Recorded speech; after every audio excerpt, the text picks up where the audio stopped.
Hark, gentle listeners, and lend thine ears to a tale most peculiar. Forsooth, a mystery doth unfold, one woven not of shadows and whispers, but of words and their curious journey through time. Prepare thyselves, for we embark upon a linguistic quest. In days of yore, or so the legend doth claim, there existed a verb of great power and subtle meaning. It was a word oft-spoken, a cornerstone of communication, yet one day it vanished.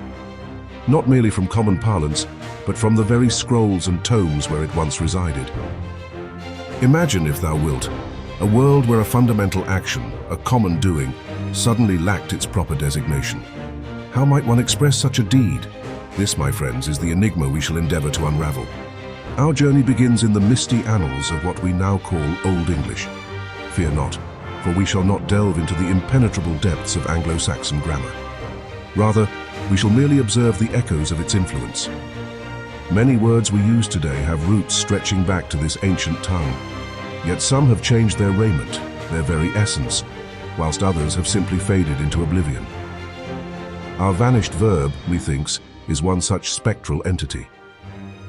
Our first clue cometh from a tattered parchment, discovered in a forgotten crypt. It reads, "He didst the deed, yet none could missing word his intent." A most vexing lacuna, is it not? The context suggests a verb related to understanding or perceiving. But which one? Many words could fit, yet none feel quite right for the ancient phrasing. This is where the mystery deepens.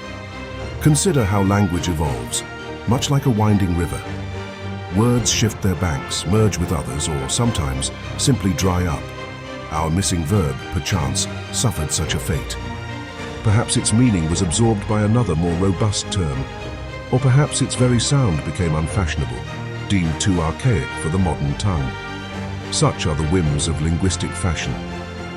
Our second clue lies in a curious observation, the word wit. Today we associate wit with cleverness or humor, but in Old English, witan meant to know. Could our missing verb be related to this ancient sense of knowing?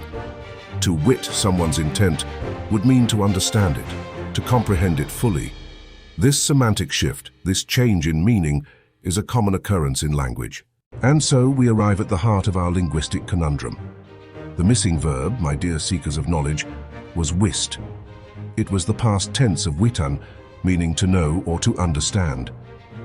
He didst the deed, yet none could wist his intent.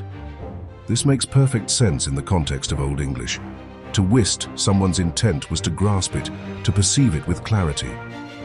Alas, wist hath largely vanished from our modern lexicon, save for a few archaic texts or the occasional poetic flourish. We now say knew or understood. Imagine the confusion if we still used wist today. I wist what you did last summer. A rather quaint and perhaps less menacing declaration, wouldst thou not agree?